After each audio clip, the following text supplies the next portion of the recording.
होती है। और सबसे पहले तो ये बोले मैं मारती हूँ तो अपने सासू जी को मारती हूँ तो अपने ससुर जो हमारे जी को मारती है। तो बीच में बोलने वाला कौन हो गए? बोलने वाले कौन सा मेरे पति का सगा भाई है? तू तो मेरे पति का चाचा लड़का, कोई सगा देवर मेरा नहीं है। ऐसा मरहूम औलाद है जंगले चाहिए अपने माँ बाप को खा बैठा और आज इन लोगों के बीच में हम गांधी जमा निकले। कौन कहता है कि जन्म लेते ही अपने माँ बाप को खा गया? अरे जब मैं 3 वर्ष का था तो मेरे माता पिता छोड़कर मुझे भगवान को प्यारे हो गए थे। और रही बात इनके बीच में बोलने वाला कौन होता? अरे दादी माँ अंधी होकर मेरी परवरिश किया, मुझे पाल पोस कर सयाना किया और बाबूजी ने मुझे पढ़ाया लिखाया, अपने बरोबरी का बनाया और बोलती ही के बीच में मैं बोलने वाला कौन होता हूँ? और रही बात मैं मानता हूँ कि तुम्हारे पति कमाते हैं, लेकिन ये जो हवेली देख रही हो ना, इस हवेली में आधा हिस्सा मेरा भी और जो 200 बीघे जमीन है उसमें से 100 बीघे जमीन मेरी है और 100 बीघे जमीन तुम्हारी भी नहीं बल्कि बाबूजी की है। याद रखो, अगर इन्हें खाना नहीं देना तो मत दो, लेकिन अगर शुभ शब्द में ढाया तो याद रखो तुम्हारा एक हाथ उठाकर दूसरे हाथ पर रखोगा। बहुत ऊंचे स्वर में बात करते हुए मानते इस लेने की बात आ गया कभी ले लेना, चंदा देनी दे देगी। एक बात समझ लेना, ये जिस दिन सवेरे हिस्सा लेने के लिए आना, जिस दिन सवेरे हिस्सा लेने के आना, साथ में कफन लेकर आना, ये चंदा देवी गड्ढा तैयार रखेगी हिस्सा देने के लिए।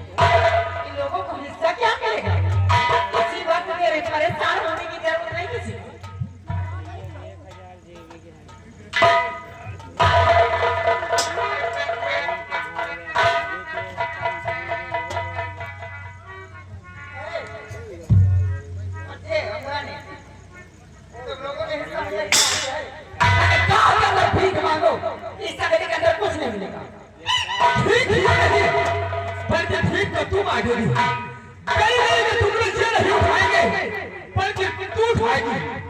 क्योंकि बाबूजी के पास इतनी प्रॉपर्टी है, इतनी जमीन है, अगर बाबूजी अपनी जमीन बेच करके भी खाएंगे ना तो कभी शायद जिंदगी में इनका पैसा कम होने वाला नहीं है। कभी तुम्हें तू उठाएगी टुकड़े बिका है और कौन ऐसा राम की जिंदगी जीता मेरे कान पे तमाशा मारा है ना। आपके समय कहाँ ना आए हो? प्यार से महालक्ष्मी कहते हैं मुझे, मेरे कान पे तमाशा मारा। जरा सोचो विमल कि देवी देवता को कोई मार करके आज तक का चैन की जिंदगी कोई जी सका है। प्यार से महालक्ष्मी कहते हैं। महालक्ष्मी लक्ष्मी के कान पे तमाशा मारा है। आए भैया को हराम से देखता पाता पाता मरवाऊंगी। अगर खून का दिल नहीं है, जंगल के टुकड़े ना बिनवाई तो मेरा भी नाम चंदा देना।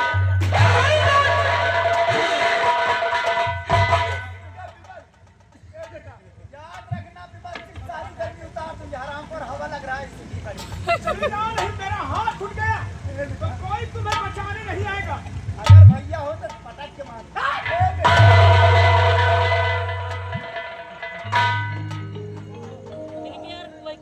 चैनल का नाम दूसरा है।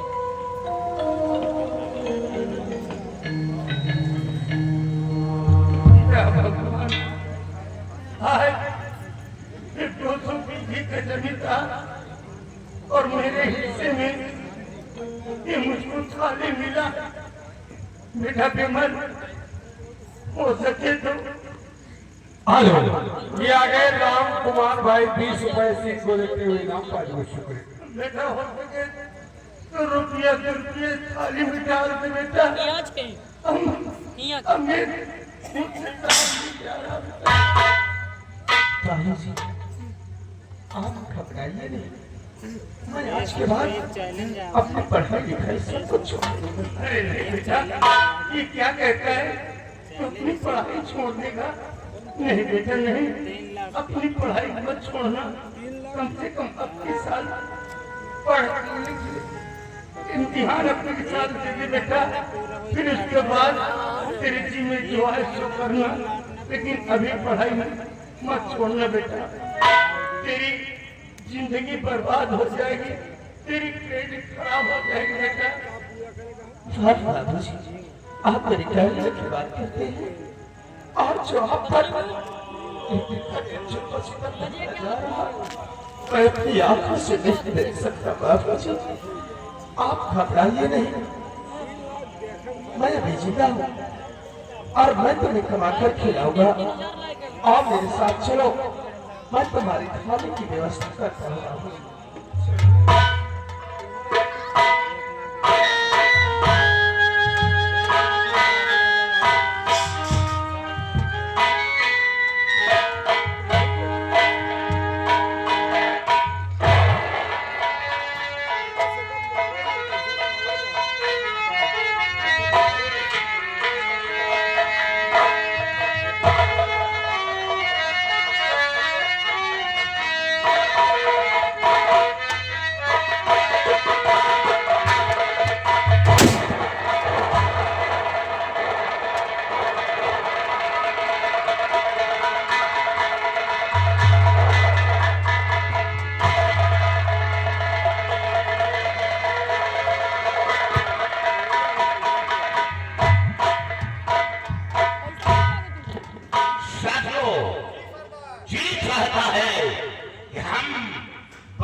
गरीबों में खैरात रुपया पैसा हम रखत करेंगे, इसे कोई लाभ मिलने वाला नहीं। यही पैसा यही रुपया गरीबों में वो यहाँ नहीं मिलेगा, वहां मिलेगा। और कुछ रुपया मंदिर में दे दो, कुछ रुपया मस्जिद में दे दो, कुछ रुपया गुरुद्वारा में दो।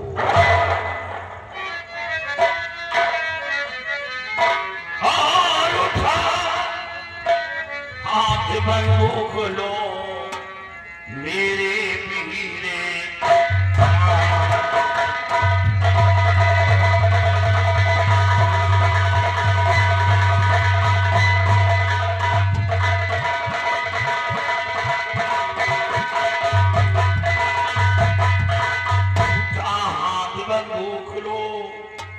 मेरे वीर जवान, उठा हाथ बंदूक लो मेरे वीर जवान, और थैले में तुम भरो रकम, कहना मेरा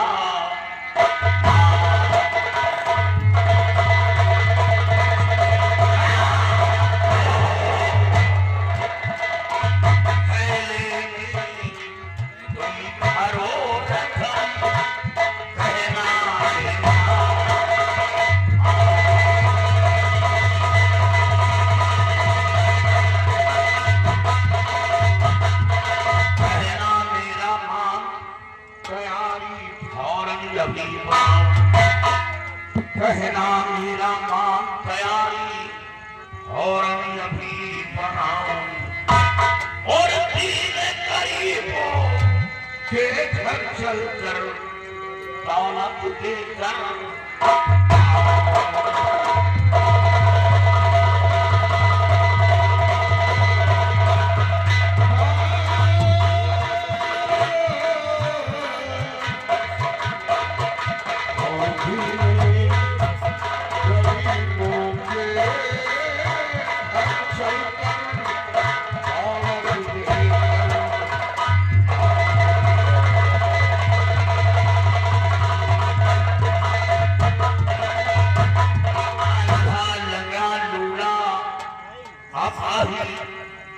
को मदद पहुंचाऊं और किसी नारी पर जो जुल्म करे तो जब से उसे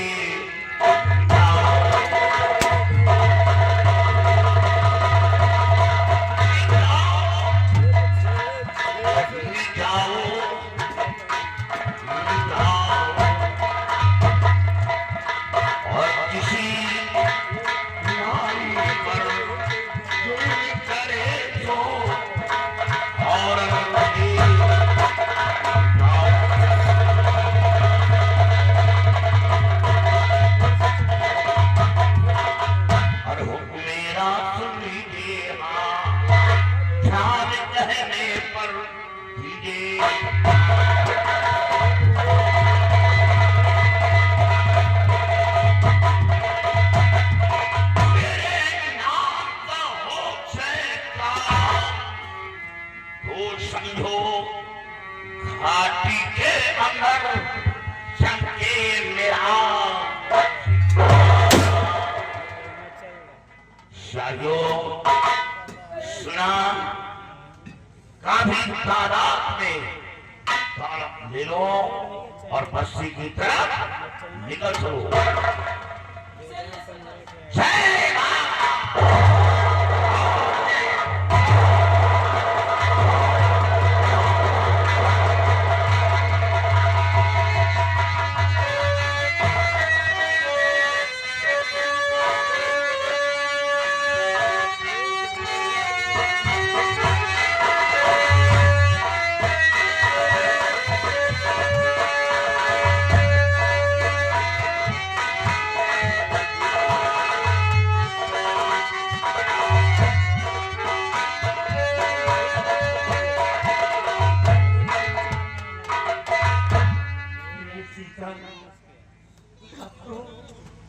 इस बुढ़ापे में बहू रानी की मार भी नहीं कर सकता, क्योंकि अब मेरे नसीब में यही लिखा है। ए सीता, मेरी बात को मानो, चलो आज हम इस घर को छोड़ कहीं दूर निकल चलते हैं, क्योंकि अब हमारा तुम्हारा रहना यहाँ ठीक नहीं है।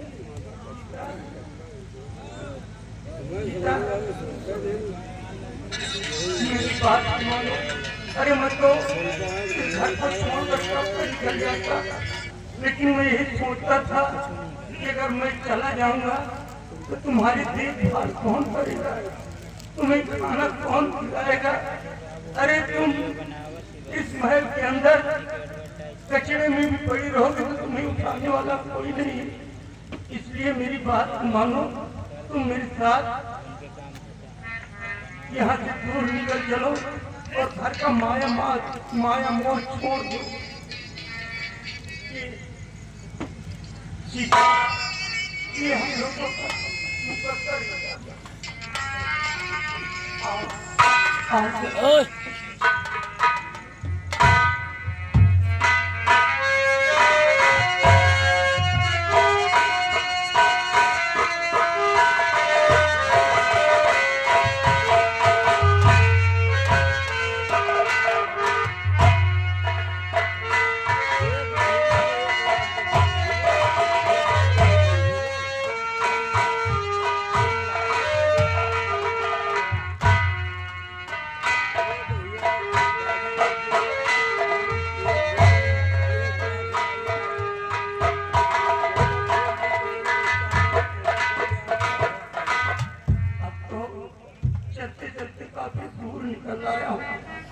लेकिन सीता, मैं ही सोचता हूँ सवाल तो खाने का है। अब तो हम किसी का काम भी नहीं कर सकते, चलने लगते तो हमारी सांस फूलती है। अब इस अवस्था में किसी का काम भी तो नहीं कर सकते, रोटी कहाँ मिलेगी खाने? ये तो मैं भी सोचती हूँ कि आप बूढ़े हो चुके, किसी का काम भी नहीं कर सकते, मेरी आंखों से दिखाई नहीं देता, नहीं तो किसी के घर जाकर चौका बर्तन करती। इसी तरह दोनों प्राणी अपना जीवन बिताते, लेकिन वो ऊपर वाले ने मेरी आंखों की रोशनी को ऐसा मत कहो सीता। सीता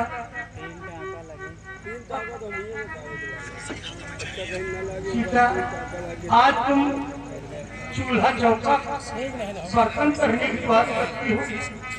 जरा सोचिए, जब हमारे बाबूजी का जमाना था तो हमारे गांव के लोग तुम्हारी शक्ल को देखने के लिए तरसते थे, और आज तुम चौका बर्तन करने की बात करती हो।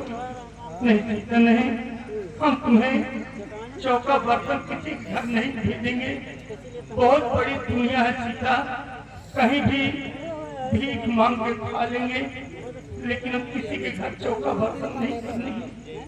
मेरे प्रिय भाइयों, मेरे दोस्तों, मेरी माताओं बहनों, जैसा मेरी बहू और मेरी बेटी ने हम लोगों को बर्तन उठाया, खबरदार आप लोग कभी अपने माता पिता के ऊपर इतना बड़ा जुर्म मत ढाना, नहीं उनकी जिंदगी नर्क बन जाएगी।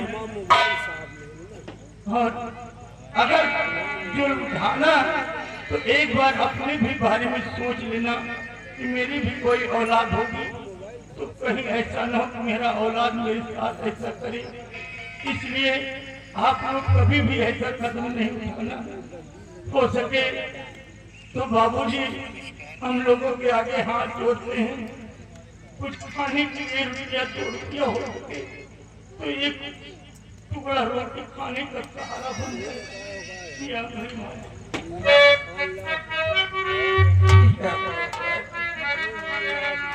तोहर दुआरिया पे आवल भिखारी, भूखिया के निकले परान हो। ए बबुआ चुटकी भेद पिता। ए बबुआ चुटकी भेद पिता। तोहरे दुआरिया पियावल भिखारी, भूखिया के निकले परान हो। ए बबुआ